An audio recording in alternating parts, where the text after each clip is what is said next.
Bonjour à tous, très heureux de vous proposer une nouvelle émission en compagnie d'une invitée qu'on aime beaucoup et qui nous fait l'honneur d'être dans nos studios aujourd'hui. Elle est comédienne, on l'a vue dans de nombreuses séries cultes et au théâtre. Bonjour Florence Gentil. Bonjour Stéphane.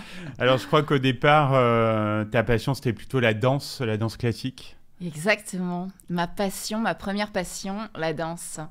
J'ai d'ailleurs eu la chance de passer les concours de l'Opéra de Paris et j'ai été retenue parmi 1000 candidates dans les 25 dernières, je dirais, pour faire un stage à l'opéra. Donc j'allais tous les jours à l'Opéra de Paris et j'ai eu l'honneur d'avoir comme professeur Claire Motte.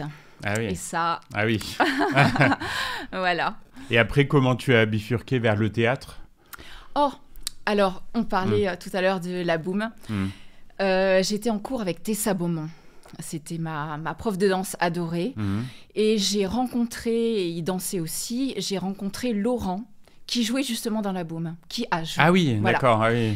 Et j'étais très timide. Et il m'a dit, mais pourquoi tu prendrais pas des cours de théâtre ? Et voilà. Je me suis mis au théâtre et puis en fait, le théâtre a pris le pas sur la danse très très vite. Et après, il y a la télévision, les premiers castings. Donc, il y a Marc et Sophie, série culte de 87 à 90. Comment tu as intégré le casting ?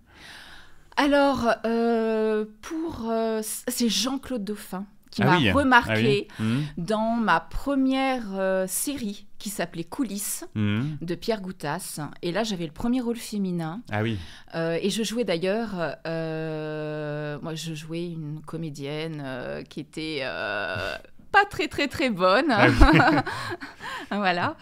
Et là, donc, j'ai travaillé, pendant quelques mois pour cette série-là.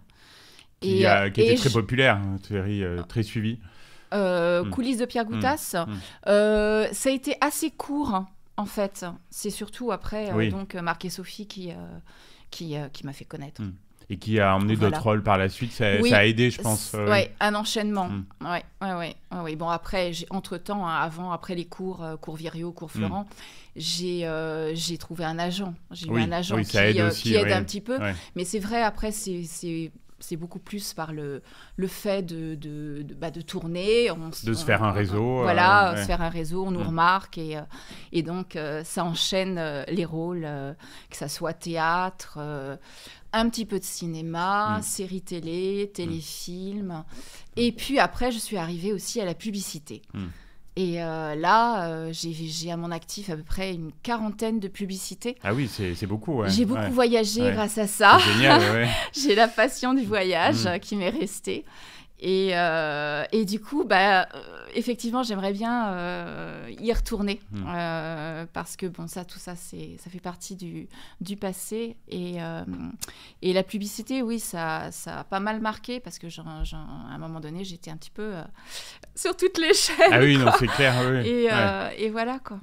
Dans les séries, je pense aussi à Karine et Harry, où tu jouais donc une babysitter un peu étonnante avec qui lisait dans les pensées avec ton chien Harry. C'est un bon souvenir, cette sitcom ? J'étais la sorcière bien aimée. Je lisais dans les pensées avec mon chien, je parlais avec lui. Ça, c'était vraiment une très très bonne expérience. J'avais effectivement... Premier rôle ? Oui, j'avais le premier rôle et j'étais entourée de super acteurs comme François Boursier. Oui, on s'en souvient. Oui, voilà, que j'adore et que je vois toujours. Evelyne Grandjean aussi. Exactement. Et Marie-Laurence Tartas, qui est une très bonne comédienne aussi. Et voilà, non, j'étais enchantée de faire cette série. Vraiment, c'était un bon souvenir. Ouais, très bon souvenir. Autre série qui a marqué le public, Sous le soleil, avec le rôle de Marie, la stripteaseuse très attachante. Je crois que ça a duré 3 ans où tu as fait un peu les allers-retours entre Paris et Saint-Trope. Voilà, j'étais un guest récurrent. Au début, en fait, c'était juste pour un épisode. Et puis, ils font des sondages pour les rôles. Ah oui. Et j'ai gagné. Et du coup, j'ai continué. Voilà, c'était sur 3 ans dans des paysages somptueux. Parce que, Saint-Tropez... un beau casting aussi, des partenaires de jeu sympas. Ouais, très chouette. Et pour l'anecdote, c'est très, très drôle parce que le 29 novembre, novembre, je vais à l'exposition. Ah oui, on en a entendu parler. Voilà, oui. de Sous le Soleil à Saint-Tropez. Comme je serai à côté d'Aix, je vais y aller. Ah, super. Et en fait, c'est grâce à une personne que j'ai rencontrée dernièrement, qui s'appelle Lorraine Vivier. Et je l'ai rencontrée dans un événement sur en fait la vie d'Olivier Goy, une vie assez exceptionnelle mais très très dure. Il a la maladie de Charcot. Ah, oui. Et en fait voilà, c'était un événement là-dessus, solidaire. Et j'ai rencontré Lorraine ici et voilà, on a en fait un projet, je m'embarque dans un gros projet de raid. Ah oui. En Laponie, au mois de janvier, super. Du 24 au 28 janvier. Donc, ski de fond, course et vélo à grosses roues. Il y a 100 participants. Je viens de le savoir. Et par contre, là, je cherche des sponsors pour m'aider. Le message va passer. Voilà, pour pouvoir partir là-bas pour déjà un défi pour moi-même. Ça sera entre moins 10 et moins 25 quand même de température pour faire tout ça. Ouais. Une aventure solidaire et puis et une cause, des causes. La maladie de Charcot et le cancer du sein. Voilà. Et ça me tient vraiment, vraiment à cœur. Et du coup, je vais tout faire pour partir. Et en fait, je vais diffuser ça sur les réseaux pour qu'on m'aide, les entreprises, pour qu'il y ait des entreprises qui puissent m'aider par rapport à ça. Et je cherche aussi mon binôme. Voilà. Ça sera un raid en binôme. D'accord. Voilà. Et médiatiser. Oui. Voilà, un gros truc.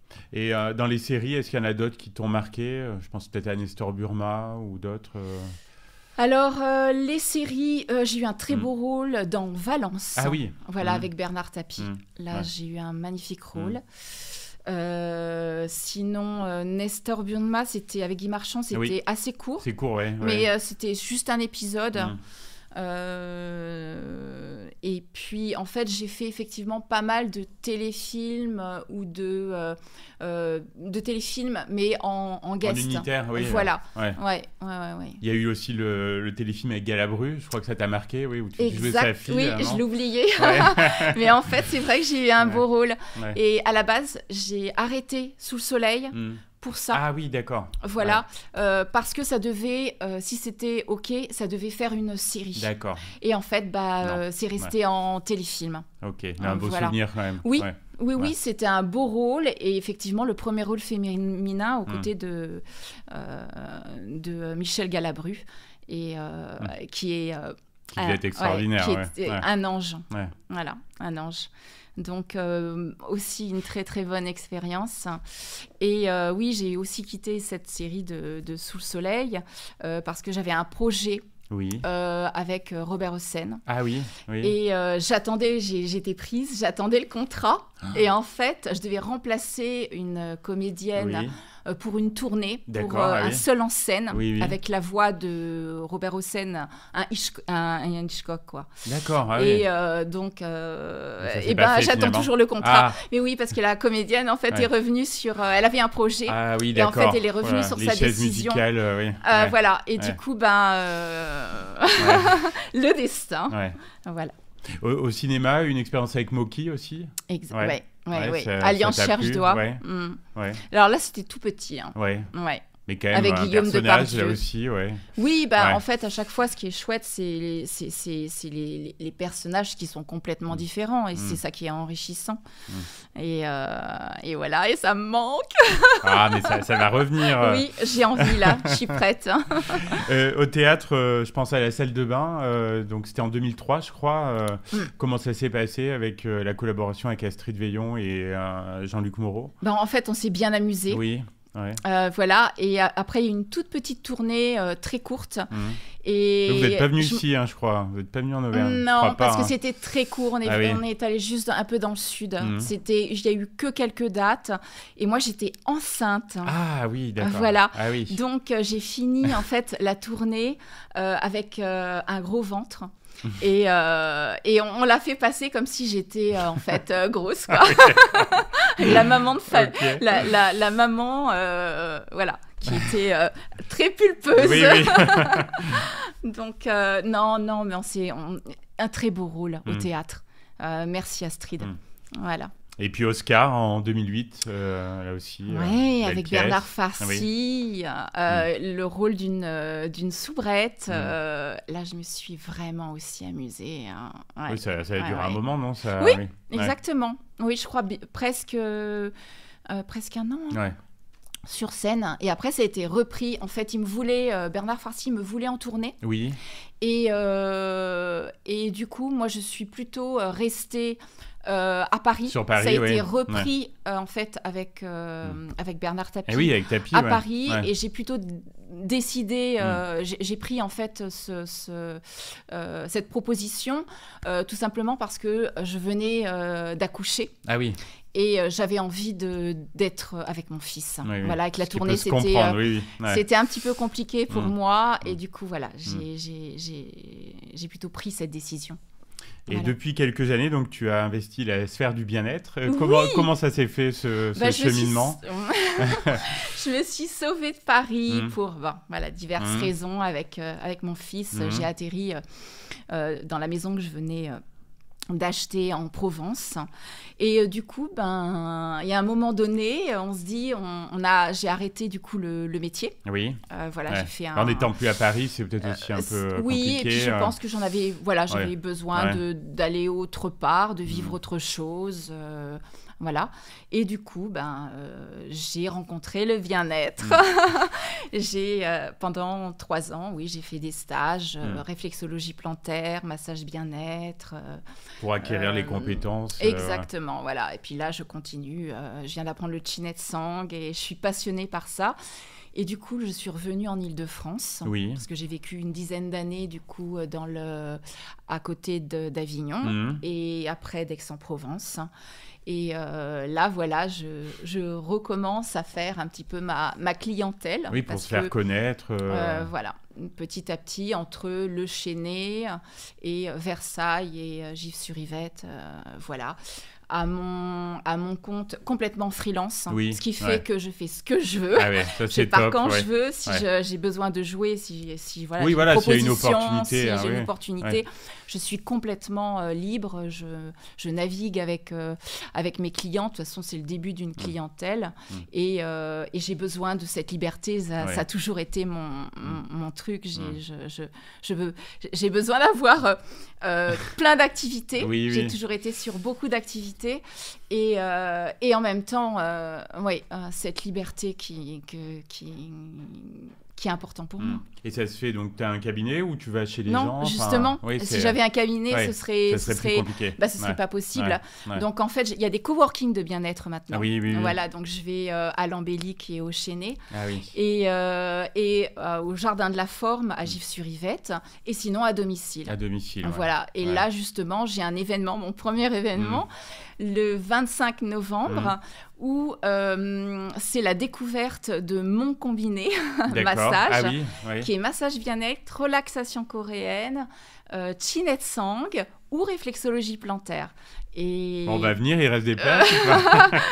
Oui, j'ai pas encore fait l'annonce, je commence seulement à faire ma publicité. C'est le 25 novembre, samedi, au Chesnay. Donc là, il y a forcément, c'est des séances d'1 heure.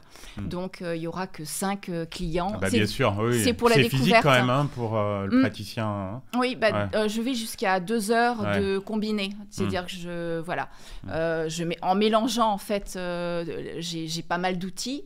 Je mélange tous ces outils. Et par rapport, en fonction de ce que a besoin la personne et ce dont elle a envie sur le moment. Et du coup, ça passe très vite, mais je mets toute mon... de toute façon, je peux pas faire quelque chose sans être passionnée. Oui, ça se sent. Donc, je donne tout, et je travaille surtout pas à la chaîne, quoi. Ça m'intéresse absolument c'est pas l'intérêt, Non. Et j'ai un deuxième événement, donc, à Gif-sur-Yvette. Je vais faire la même chose, mais le 9 décembre, au Jardin de la Forme. C'est une esthétique qui m'a ouvert les portes, une esthéticienne qui m'a ouvert les portes. C'est très joli avec un petit jardin.